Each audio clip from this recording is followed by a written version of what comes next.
Hello अस्सलाम वालेकुम everyone, this is Mohammad Bashir Ahmed और आज की इस वीडियो में जिस टॉपिक को हम डिस्कस करने जा रहे हैं उस टॉपिक का नाम है यूनिफॉर्म सर्कुलर मोशन। ठीक है, यूनिफॉर्म सर्कुलर मोशन क्या होता है, उसमें कौन कौन से पैरामीटर्स होते हैं, क्या चीज़ें हैं, कहाँ हम देखते हैं, वो इंशाल्लाह हम इन वीडियो में डिस्कस करेंगे। तो वीडियो स्टार्ट करने से पहले हमारे चैनल को लाइक करें, सब्सक्राइब करें, बेल आइकन को प्रेस करें ताकि आने वाली वीडियोस की नोटिफिकेशंस आप तक पहुंचती रहे। तो हम अपने टॉपिक को स्टार्ट करते हैं। टॉपिक का नाम क्या है? Uniform circular motion.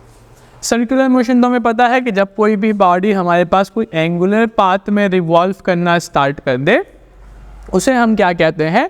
Circular motion कहते हैं।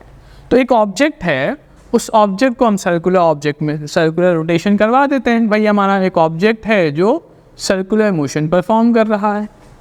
तो ये सर्कुलर मोशन तो है, यूनिफॉर्म है नहीं है, इसकी बात अभी हम करेंगे। सर्कुलर मोशन तो है, ये ऑब्जेक्ट अभी सर्कुलर मोशन तो कर रहा है। यूनिफॉर्म है या नहीं है इसकी बात अभी हम करते हैं। अब मान लेते हैं ये ऑब्जेक्ट कुछ इंस्टेंट के लिए यहाँ पर था, फिर कुछ इंस्टेंट के लिए यहाँ है, कुछ इंस्टेंट के लिए यहाँ है, कुछ इंस्टेंट के लिए यहाँ है। तो ये ऑब्जेक्ट कुछ इंटरवल्स बना लेते हैं जहाँ पर ये ऑब्जेक्ट हमें नज़र आए कि ये सर्कुलर पाथ पे मूव कर रहा है। मान लेते हैं इस ऑब्जेक्ट को यहाँ पर अज्यूम कर लेते हैं और इस ऑब्जेक्ट की अभी जो वेलोसिटी है वो 5 मीटर पर सेकेंड है। फिर ऑब्जेक्ट यहाँ पर पहुँचा, इसकी वेलोसिटी कितनी बनी? 5 मीटर पर सेकेंड। फिर ऑब्जेक्ट यहाँ पर पहुँचा, इसकी वेलोसिटी कितनी बनी? 5 मीटर पर सेकेंड।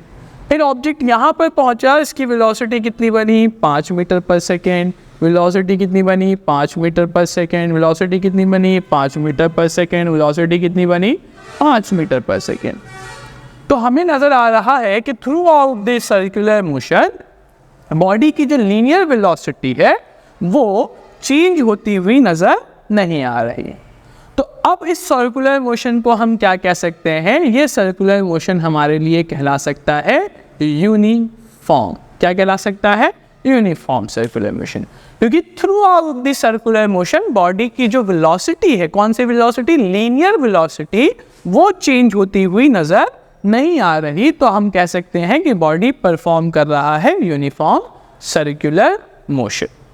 अब एक बात आप समझ लीजिएगा, अब एक सवाल जहन में आता है और सवाल आप लोगों से पूछता हूँ। आप इससे सोचें कि अगर एक बॉडी कांस्टेंट वेलोसिटी से मूव कर रही है तो क्या यहाँ कोई एक्सेलरेशन जनरेट हो सकता है?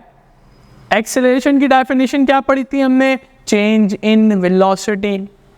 क्या यहाँ वेलोसिटी का कोई कॉन्सेप्ट चेंज होता हुआ नजर आ रहा है? बिल्कुल हो रहा है।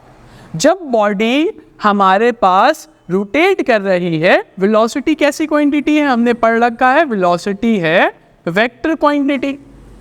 इसका मतलब ये हुआ कि जब ऑब्जेक्ट मूव कर रहा है या वेलोसिटी की हम जब बात कर रहे हैं तो उसको डिफाइन करने के लिए हमें उसका मैग्नीट्यूड भी चाहिए और उसका डायरेक्शन भी चाहिए, दोनों चीज़ें चाहिए। तो ओवरऑल मैग्नीट्यूड तो सेम नज़र आ रहा है, मगर अगर इस ऑब्जेक्ट का घूमना इस पॉइंट पर रुक जाए तो वेलोसिटी की डायरेक्शन ये है, इस पॉइंट पर रुक जाए तो वेलोसिटी की डायरेक्शन ये नज़र आ रही है, इस पॉइंट पर रुक जाए तो वेलोसिटी की डायरेक्शन ये नज़र आ रही है, इस पॉइंट पर रुक जाए तो वेलोसिटी की डायरेक्शन ये नजर आ रही है। ऑल्दो बॉडी सर्कुलर मोशन करते हुए अपनी मैग्नीट्यूड को तो चेंज नहीं कर रहा, मगर डायरेक्शन तो चेंज कर रहा है ना। और जहां डायरेक्शन चेंज होता हुआ नजर आ गया तो डायरेक्शन चेंज का मतलब ये हो गया आपकी वेलोसिटी भी क्या हो गई? चेंज हो गई। ठीक है, समझ आ रही है यहाँ तक बात? पहले क्या हमने समझा कि सर्कुलर मोशन क्या है? Body revolving in a circular path, simple. फिर हमने ये सीखा कि सर्कुलर मोशन तो है, यूनिफॉर्म सर्कुलर मोशन क्या है? हमने कहा through out this circular motion body की जो वेलोसिटी है उसका मैग्नीट्यूड चेंज ना हो, मगर मैग्नीट्यूड चेंज नहीं हो रहा, मगर अगर आप देखेंगे हर इंस्टेंट पे बॉडी की वेलोसिटी का डायरेक्शन क्या हो रहा है? चेंज हो रहा है। और अगर वेलोसिटी वेक्टर क्वांटिटी है जो कि है, तो वेलोसिटी का डायरेक्शन चेंज होने का मतलब क्या बना? वेलोसिटी चेंज हो गई। और वेलोसिटी चेंज तो क्या जनरेट हुआ? जब कभी भी वेलोसिटी चेंज हो जाएगी, चेंज इन वेलोसिटी, वहाँ क्या जनरेट होगा? एक्सेलरेशन जनरेट होगा। तो इसका मतलब ये है कि बॉडी अगर यूनिफॉर्म सर्कुलर मोशन भी परफॉर्म कर रहा है तो उसके अंदर एक्सेलरेशन मौजूद है। अब वो एक्सेलरेशन कौन सा है? क्या वो नॉर्मल एक्सेलरेशन है? नहीं, हरगिज़ ऐसा नहीं है।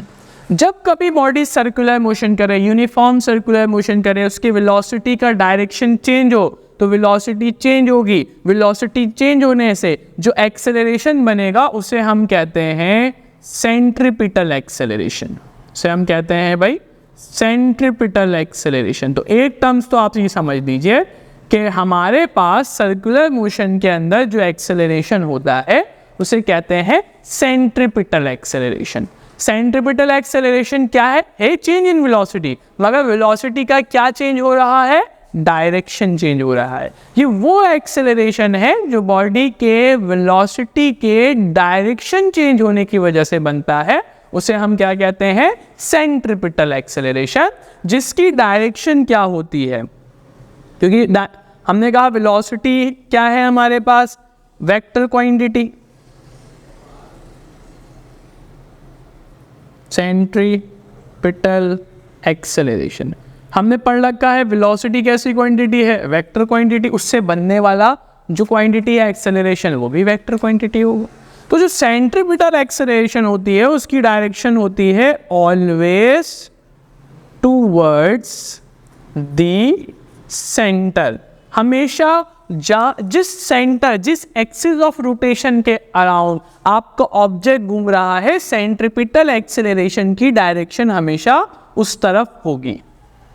कैसे होगी भाई? ये आपका ऑब्जेक्ट है, सर्कुलर मोशन में मूव कर रहा है, ये इसका सेंटर है, तो सेंट्रीपिटल एक्सेलरेशन की डायरेक्शन कहाँ होगी? सेंटर की तरफ। सेंट्रीपिटल एक्सेलरेशन की डायरेक्शन कहाँ होगी? सेंटर की तरफ।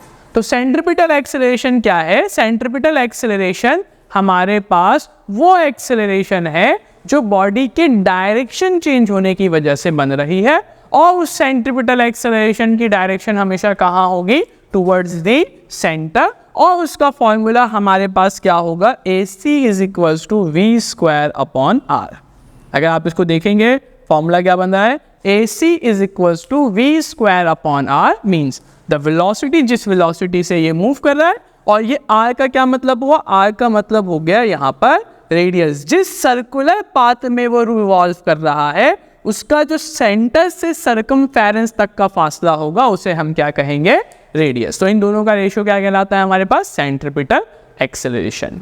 तो उम्मीद है कि आपको सेंट्रीपिटल एक्सेलरेशन का टॉपिक समझ आया होगा। तो हमारे चैनल को लाइक करें, सब्सक्राइब करें, बेल आइकन को प्रेस करें ताकि आने वाली वीडियोस की नोटिफिकेशन आप तक पहुंचती रहे। शुक्रिया।